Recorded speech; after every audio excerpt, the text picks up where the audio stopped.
تو کتنے عظیم و شان قواعد موجود ہیں معاشر کی کامیابی کے لیے، اللہ تعالیٰ کے سامنے کھڑا ہونا۔ ابن قیم نے ایک بڑی عمدہ بات کی، الفوائد میں وہ بات موجود ہے، کہتے ہیں کہ ہنا کا وقوفان، بندے کا دو مرتبہ کھڑا ہونا، دو وقوف ہیں، دو قیام ہیں، بندے کے دو وقوف ہیں، دو قیام ہیں۔ بندے کو دو موقع پر کھڑا ہونا ہوتا ہے، وقوف فی الدنیا و وقوف یوم القیامہ، ایک قیام دنیا میں اور ایک قیام قیامت کے دن۔ دنیا کا قیام کیا ہے؟ دنیا کا قیام وقوف فی الصلاۃ، نماز میں کھڑا ہونا، نماز کا قیام، نماز کا رکن، اور 5 وقت میں آپ کھڑے ہوتے ہیں، کئی بار رکوع سے قبل بھی، رکوع کے بعد بھی کئی بار کھڑے ہوتے ہیں۔ اور قیامت کا وقوف کیا ہے؟ جب رب تعالیٰ کے سامنے کھڑے ہو حساب و کتاب کی لیے۔ فرمایا احسن وقوفک فی الدنیا یحسن اللہ وقوفک یوم القیامہ، تو دنیا میں آج اپنے وقوف کو سیدھا کر لے، جو نماز کا وقوف ہے، نماز کا قیام ہے، اس کو ٹھیک کر لے۔ ٹھیک کرنے کا معنی اس کو بنا لے اللہ کے حبیب کی سنت کے مطابق۔ اللہ اس وقوف کی برکت سے قیامت کے دن جو تیرا قیام ہوگا اللہ کے سامنے اس کو سنوار دے گا۔ تو دنیا کے قیام کو ٹھیک کر لے، اللہ تیرے آخرت کے قیام کو ٹھیک کر دے گا۔ اشارہ اتباع کی طرف ہے، یعنی دنیا کا قیام کیسے ٹھیک ہوگا؟ جب اس قیام پر اللہ کے پیغمبر کی سنت منطبق ہوگی۔ اللہ کے نبی کیسے کھڑے ہوتے تھے، اور اگر صف ہوتی، صف بندی کیسی ہوتی تھی، اس وقوف کو سیدھا کر دے، اللہ تمہارے قیامت کے وقوف کو سیدھا کر دے گا۔ تو مانا اللہ کے سامنے جب انسان کھڑا ہوگا، بڑا یہ گمبھیر موقع ہے، اور کامیابی کا راستہ دین پر چلنا، اللہ کے حبیب کی سنت پر چلنا، اور اللہ کے دین پر چلنا، اور اس پر قائم رہنا۔ یہ دنیا کا معاملہ، اس کو اس طرح سنت رسول کے مطابق بنا لے، اور اللہ رب العزت تمہارے آخرت کے اس قیام کو، حساب و کتاب کو آسان کر دے گا۔ کتنے بندے ہیں جن کا حساب و کتاب آسان ہو جائے گا؟ کتنے بندے ہیں اللہ جن کے گناہوں کو نیکیاں بنا دے گا؟ اس کا معاملہ بڑے ہی عدل اور فضل پر قائم ہے، بڑے فضل پر قائم ہے۔ اس فضل کے جو نصوص ہیں وہ پڑھو، کن بندوں کی کہ گناہ نیکیاں بن جائیں گے؟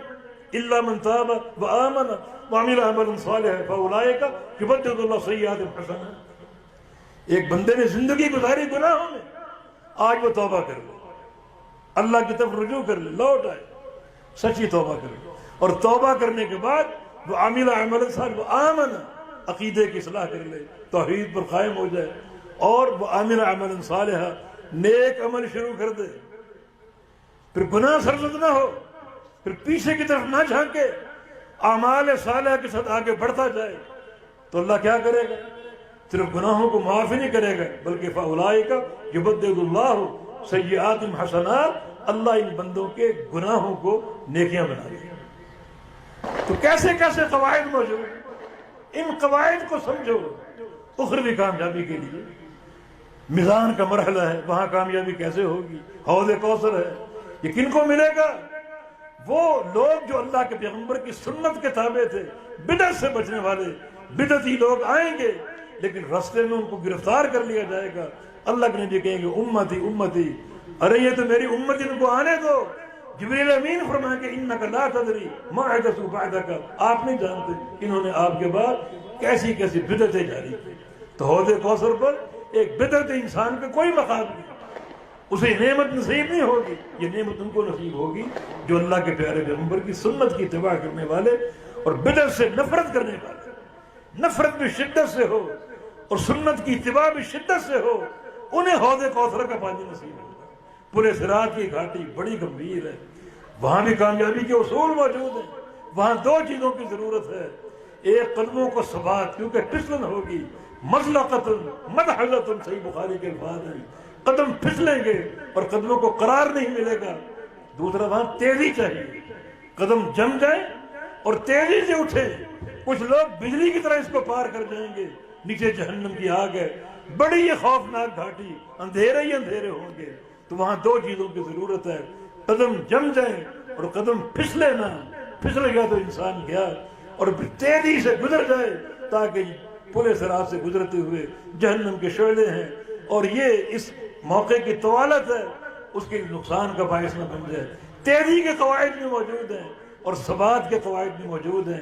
جو لوگ یثبت اللہ الذین آمنوا بالقول الثابت فی الحیات الدنیا وفی الآخرہ، اللہ تعالیٰ اہل ایمان کو ثابت قدمی دے گا، اہل توحید کو جن کا عقیدہ پختہ ہے۔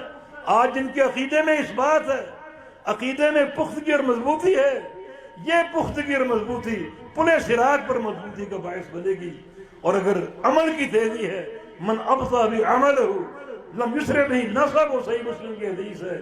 آج اگر عمل میں سست ہو تو قیامت کے دن کوئی چیز تمہیں تیز نہیں کرا سکے گی۔ عمل میں تیزی پیدا کرو اور عقیدے کا استحکام، توحید کی پختگی۔ یثبت اللہ الذین آمنوا بالقول الثابت، وہ قول ثابت کیا ہے؟ عبداللہ بن عباس کی تفسیر ہے، وہ قول ثابت لا الہ الا اللہ۔ اس کلمے کا فہم ہو، اس کلمے کا ادراک ہو، نطق اور تلفظ کی حد تک نہیں بلکہ پوری معرفت کے ساتھ، پورے یقین کے ساتھ اس کلمے کو ادا کرتا ہے تو یہ ادائیگی قیامت کے دن اس کے اس مقام پر ثابت قدمی کا ذریعہ بنے گی۔ آگے گھاٹی اور وہاں بھی کامیابی کے قواعد موجود ہے، وہ قنطرہ جو اللہ تعالیٰ ظالم اور مظلوم کو اکٹھا کرے گا اور ظالم سے مظلوم کو انصاف دلائے گا۔ کسی کو گالی دی، قنطرہ پر دونوں اکٹھے ہوں گے، گالی دینے والا بھی جس کو دی وہ بھی، اللہ عدل قائم کرے گا۔ کسی کو ناحق مارا، اللہ دونوں کو جمع کرے گا۔ کسی سے مالی خیانت کی، اللہ دونوں کو جمع کرے گا اور حساب لے گا، اور جو مظلوم ہے اس کو انصاف دلائے گا ظالم سے۔ پھر کیا ہے اس کا تقاضا؟